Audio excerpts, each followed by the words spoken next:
کے لیے اس طرح کی جو اسکینڈل بناتا پھرے اور لوگوں کو بدنام کرتا پھرے.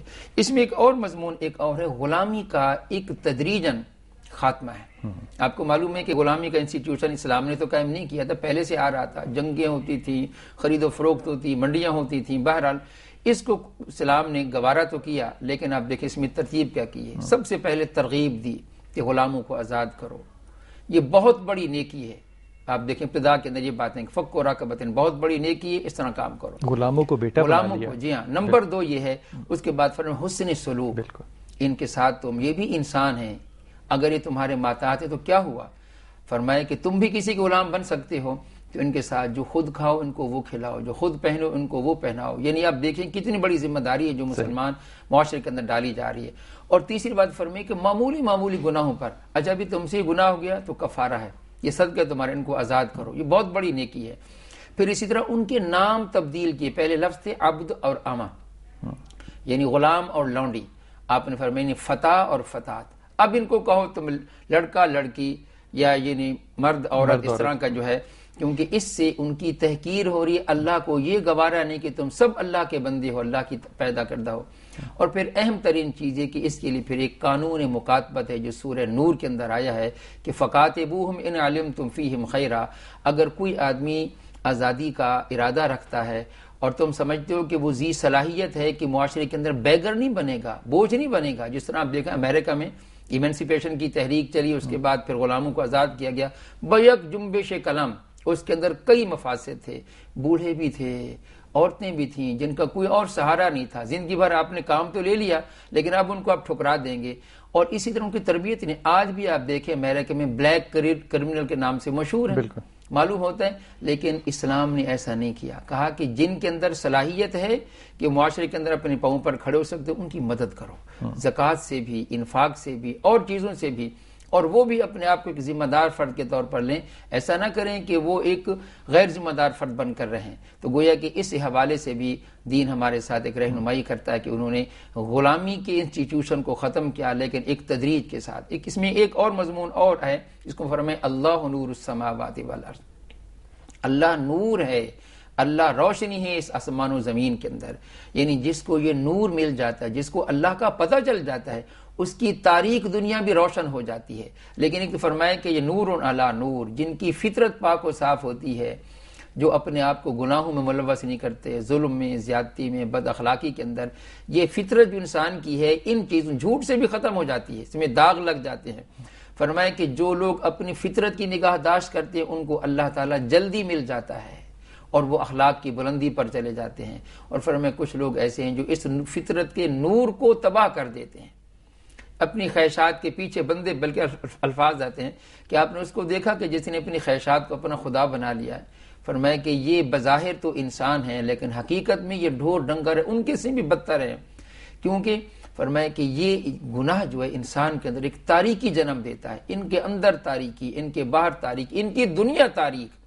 جن کو اللہ مل جاتا ہے معلوم ہوتا ہے کہ ان کی پوری دنیا روشن ہو جاتی ہے. وہ پھر خواہشات کے بندے نہیں بنتے، پھر وہ اپنی خواہشات کو اس ایمان کے تابع کرتے ہیں، اس اخلاق کے تابع کرتے ہیں جو اللہ نے انہوں نے ان کو دیا ہے. یہ فرق واقع ہو جاتا ہے.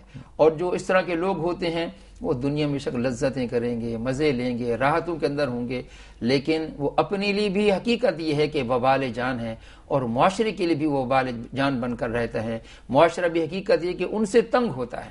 تو اللہ تعالیٰ نے اللہ بھی ان کی ڈوری کو ڈھیلا چھوڑ کے ان کی حجت پوری کر رہا ہوتا ہے. جی ہاں، اصل میں اللہ تعالیٰ کی سنت یہ ہے کہ کوئی نہیں جانتا کہ اس کی ڈوری کب تک ہے، لیکن اللہ فرماتے ہیں کہ ہمیشہ کے لیے. نہ فرد کا معاملہ ہے اور اخلاق قوموں کے ساتھ بھی تو یہ طے شدہ بات ہے کہ ان کو بھی اللہ تعالیٰ ایک سرٹن لیمٹ تک آزادی دیتے ہیں اور اس کے بعد ان کو فوری پکڑتے ہیں کہ تاکہ وہ یہ نہ کہہ سکیں کہ ہم یہ کرنا چاہتے تھے.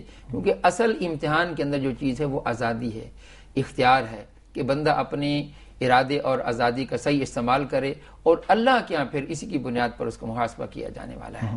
تو یہ جو غلاموں کا آپ نے ذکر فرمایا کہ اس میں بدتریج جو ہے وہ آزادی کی طرف آیا. اب اس میں حضرت زید کو دیکھیے، حضرت بلال کو دیکھیے، تو ان کا تو ایک کریکٹر جو ہے وہ بڑا امپورٹنٹ ہسٹوریکلی بھی ہے کہ ان کا رول اسلام کے اندر ہے، بجائے کہ یہ صرف آزادی کی طرف گئے، انہوں نے اپنا کردار بھی ادا کیا. ظاہر بات ہے، آپ دیکھیں نا کہ یہ بھی کریڈٹ اسلام کو جاتا ہے، قرآن اور پیغمبر کو جاتا ہے کہ انہوں نے کس طرح غلاموں کی تربیت کی کہ وہ بہت بڑے ذمہ دار انسان بن گئے. ان سے کوئی شر کی توقع نہیں کی جا سکتی، ورنہ آپ دیکھیں کہ عام طور پر جو لو لوکیلٹی کے لوگ ہوتے ہیں ان کی اخلاقیات بہت گری ہوئی ہوتی ہیں، ان سے کوئی کام بھی کرایا جا سکتا ہے. لیکن آپ ان کو دیکھیں کہ معلوم ہوتا ہے کہ بہت بڑے لوگ ہیں کہ ان سے کوئی اپنی خواہشات کے مطابق ان سے کام نہیں لے سکتا، بلکہ جن کو یہ اصول بتائے گئے تھے یہ اسی کے مطابق زندگی بسر کرنے والے تھے. نہ اللہ کی حدود کو توڑنے والے تھے اور نہ جو معاشرت کے اندر ان کی بنیادی اقدار ہوتی ہے ان کو پامال کرنے والے یہ لوگ تھے. بے شک. اب اس سارے جو پارے میں آپ کہیں گے کہ ہمیں جو سبق ملا وہ غلامی کا، اللہ کی بندگی کا، اس کے اندر ہمیں سبق جو ملتا ہے ایک تو یہ ہے کہ جو ایمان کے تقاضے، ایمان کن چیزوں سے وجود میں آتا ہے ان کا ہم خیال کریں، اپنی سیرت و کردار کے اندر وہ پہلو نمایاں کریں. یہ نہ ہو کہ آدمی ایمان کا دعویٰ تو کرے لیکن یہ کہ مسلم اور غیر مسلم میں فرق نہ کر سکے. اور اسی طریقے سے اللہ تعالیٰ نے جو حدود قائم کی ہیں، ہماری اخلاقی حدود، ہم ان کی بھی پابندی کریں. بلکہ یہاں پر الفاظ آگے آتے ہیں کیونکہ مسلمانوں نے جو واقعہ افت تھا انہوں نے دیکھا کہ ہم ان کو فوج سے اسلحے سے تو شکست نہیں دے سکتے، ان کی اخلاقی بنیادیں بڑی گہری ہیں، تو انہوں نے ان کو گرانے کے لیے جو حملہ کیا تھا. تو مسلمان معاشرے کی ذمہ داری بنتی ہے کہ وہ اپنی اخلاقی اصولوں کی پابندی کریں اور کسی دوسرے انسان کی جان، مال، عزت اور آزادی کے ساتھ آزادی کے خلاف وہ کوئی وائلیشن نہ کرے. حافظ جی آج بھی اگر آپ غور کیجئے تو جو حملہ ہے وہ اخلاقی قدروں پر ہی ہوتا ہے تاکہ ہمارا معاشرہ جو ہے وہ سیگمنٹس میں ٹوٹ جائے. صحیح بات ہے. آج ہم اخلاقی اعتبار سے جہاں کھڑے ہیں سچی بات ہے کہ ہم جاہلی معاشرے سے بہت آگے نکل چکے ہیں. بہت شکریہ حافظ صاحب. یہ ہر پارے کو جب میں سنتا ہوں میں ہر روز ہی یہ کہتا ہوں، لیکن میں بالکل سچے دل سے کہتا ہوں، مجھے ایسا لگتا ہے کہ یہ آج ہی کی بات ہے اور ہمارے ہی لیے اللہ تعالیٰ یہ فرما رہے. بہت شکریہ. انشاءاللہ کل ہم 19ویں پارے کے ساتھ تعارف کے ساتھ آپ کے ساتھ دوبارہ آئیں گے. خواتین حضرات یہ جو اس میں بڑی خوبصورت بات جو حضرت عائشہ پہ جو تہمت لگانے کا واقعہ اگر آپ مسلم و بخاری میں دیکھیں تو والیوم 1 کے اندر یہ تقریباً کوئی 9 صفحوں کی حدیث ہے جس میں کہ سارا واقعہ جو ہے وہ لکھا گیا ہے. اور اس میں سب سے زیادہ خوبصورت بات جو میں آپ سے کروں کہ جب آپ کی والدہ نے جا کے آپ کو حضرت عائشہ کو یہ خوشخبری سنائی کہ اللہ تعالیٰ نے یہ آیت نازل فرمائی تو کہا کہ جا کے رسول پاک صلی اللہ علیہ وسلم کا شکریہ ادا کرو. تو حضرت عائشہ اٹھیں اور کہا کہ میں اس کا شکر ادا کیوں نہ کروں جس نے میری گواہی دی. اس وقفے کے بعد ہم دوبارہ حاضر ہوں گے اور اس وقفے میں خواتین حضرات آپ عارف لوہار کی ایک حمد سے فیضیاب ہوں گے اور حسن قرات ہوگا. لاہور میں جو فجر کا وقت ہے وہ ختم ہوا جا رہا ہے اور بریک کے بعد خواتین حضرات آپ کے ساتھ ہمارے ایک بہت ہی اچھے مہمان جو ہیں وہ بھی آج کی صبح آپ کے ساتھ گزاریں گے اور وہ ہمارے دوست ہیں ابرار الحق. وقفے کے بعد دوبارہ حاضر ہوتے ہیں.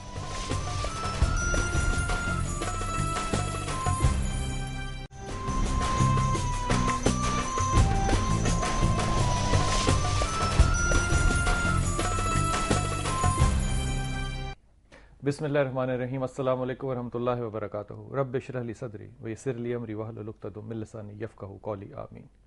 خواتین حضرات رمضان کی برکتیں اور میں ہوں بلال کتب.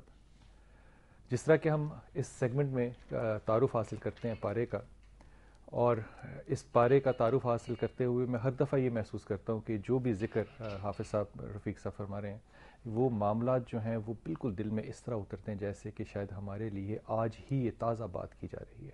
حضرت عائشہ راوی کرتی ہیں کہ رسول پاک صلی اللہ علیہ وسلم حجرے میں تشریف لائے اور آ کے لیٹ گئے اور پھر اٹھے اور ایک کہنے لگے کہ میں اللہ کی عبادت نہ کر لوں. پھر نماز کو کھڑے ہو گئے.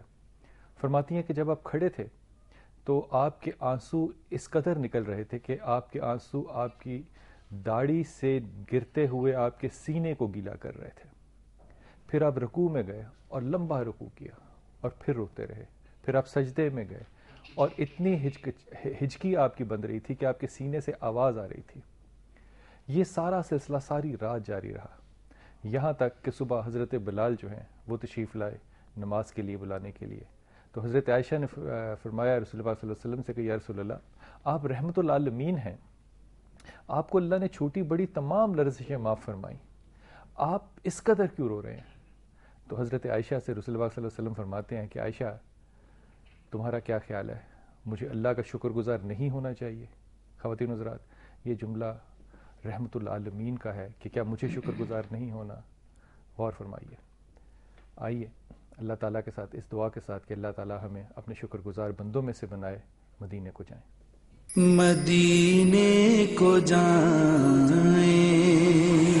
جی چاہتا ہے. بسم اللہ الرحمن الرحیم. خواتین میں روز آپ سے یہ کہتا ہوں کہ سوال بڑا خوبصورت ہے. آج یقیناً سوال بڑا خوبصورت ہے. سوال یہ ہے اس سیگمنٹ کا آپ کا جس کے کہ 3 آپشنز ہوں گے اور پھر 3 آپ کے پاس اپرچونٹیز ہوں گی جس سے کہ آپ ہمیں رپلائی بیک کر سکتے ہیں. جو سوال ہے آج کا وہ ہے کہ ہجرت مکہ سے مدینہ جو آپ نے ہجرت کی، رسول پاک صلی اللہ علیہ وسلم نے اپنی جگہ کس کو اپنے بستر پر سونے کی ہدایت فرمائی؟ یہ ہدایت اس لیے فرمائی کہ جو وہاں پہ لوگ ہیں جن کی امانتیں آپ کے پاس ہیں وہ آپ امانتیں لوٹا کر آئیں. پہلی آپشن ہے حضرت عثمان رضی اللہ تعالیٰ عنہ، دوسری ہے حضرت علی رضی اللہ تعالیٰ عنہ اور تیسری ہے حضرت بلال رضی اللہ تعالیٰ عنہ. اس میں معاملہ بڑا آسان ہے کہ آپ کے بستر پہ کون رات کو سوئے اور صبح امانتیں لوٹا کر وہ بھی ہجرت کو پھر بعد میں نکلے. جو اپرچونٹیز ہیں آپ کے پاس ہمیں ریچ کرنے کی وہ ہے SMS، ای میل اور ہماری ویب سائٹ پہ جا کے لاگ ان کرنا. اگر آپ ہمیں ای میل کریں تو آپ MKJ لکھ کر اسپیس دیجئے، اپنا جواب لکھیے، اسپیس دیجئے، اپنا نام اور شہر کا نام لکھ کر آپ اس کو 3031 پہ سینڈ کر دیں. اگر آپ ہمیں ای میل کرنا چاہیں تو mkj@duniatv.tv پہ آپ ہمیں ای میل کر سکتے ہیں. اور اگر آپ ہماری ویب سائٹ پہ جائیں تو dunianews.tv/mkj. مدینے کو جائیں یہ جی چاہتا ہے. بسم اللہ الرحمن الرحیم. عید سے پہلے عیدی جو ہے یہ الحمدللہ کل جو ہے وہ کراچی میں بھی لانچ ہو گیا اور لاہور میں بھی لانچ ہو گیا. اور آپ لوگوں نے انشاءاللہ تعالی جو لائیو اس کا کٹ ان ہوا تھا اور لاہور میں جو جاگو دنیا فاروق اور ہماری جو بہن کر رہی تھیں آپ نے ان کو دیکھا ہوگا. اور ایسا الحمدللہ رسپانس تھا خواتین و حضرات لوگوں کا کہ مجھے ایسا لگ رہا تھا ایک وقت میں کہ شاید ڈبے کم اور لوگ زیادہ پڑ جائیں. اللہ نے بہت ہی زیادہ کرم کیا کہ یہ معاملہ جو ہے وہ اس قدر رسپانسو تھا. ہماری جو دوست ہمیں ابھی تک وہاں پہ نہیں آ سکے ان کے لیے درخواست ہے کہ وہ بگ سٹی ٹاور جو لبرٹی مارکیٹ میں ہے وہاں پر تشریف لائیں اور اپنا اس میں حصہ ڈالیں. اور اس جو جواد احمد جو ہے وہ لاہور کے اس سارے سیگمنٹ کو، اس سارے سلسلے کو لک آفٹر کریں گے. کل ہمارے پاس یہاں پہ جل بینڈ جو ہے اس کے دوست آئے ہوئے تھے، گوہر اور فرحان اور فریحہ پرویز بھی یہاں آپ کے ساتھ کل تھیں. آج بھی انشاءاللہ تعالی نئے مہمان نئے دوست یہاں آئیں گے. کراچی میں جو پارک ٹاور کلفٹن کے اپوزٹ ہمارا کیمپ تھا اس میں کل ایوب کھوسو تھے، فاخر تھے، کیسر خان صاحب تھے اور سب سے اچھی بات یہ تھی کہ امجد صابری وہاں کل تشریف لائے تھے. اور امجد صابری بڑے ہی زیادہ خوبصورت انسان ہیں. خاتون حضرات آج بھی انشاءاللہ تعالی بہت سے دوست آئیں گے اور اس امید کے ساتھ کہ آپ بھی وہاں تشریف لائیں گے. اب جو پارے کا تعارف ہے، آج ہمارا پارا خواتین و حضرات ہے پارا نمبر 19. حافظ صاحب السلام علیکم ورحمۃ اللہ. وعلیکم السلام. آج 19ویں پارے کا کریں گے انشاءاللہ تعالی تعارف. بسم اللہ کیجیے. اعوذ باللہ من الشیطان الرجیم. بسم اللہ الرحمن الرحیم. وقال الذين لا يرجون لقاءنا لولا انزل علينا الملائكة او نرى ربنا لقد استكبروا في انفسهم وعتوا عتوا كبيرا. صدق الله العظيم. رب اشرح لي صدري ويسر لي امري واحلل عقدة من لساني يفقهوا قولي. رب زدني علما. اللهم انفعنا بما علمتنا وعلمنا ما ينفعنا. آج انشاءاللہ ہم 19ویں پارے کا تعارف حاصل کریں گے. اس کا آغاز تو ہو رہا ہے جو آپ کے مخالفین تھے، مشرکین مکہ، سرداران جو آخرت کو نہیں مانتے تھے، کہ ہم اس وقت تک ایمان نہیں لیں گے جب تک آپ ہمارے سامنے فرشتے نہ نازل کریں، بلکہ ہم خود اللہ کو دیکھنا چاہتے ہیں. فرمایا کہ یہ متکبرین کا بڑا گھمنڈ ہے. بلکہ آگے جواب دیا کہ جس دن یہ منظر ان کے سامنے ہوگا اس وقت یہ پناہ کریں گے، حجرم محجورا، کوئی رکاوٹ آ جائے ہمیں اس عذاب سے بچا لے.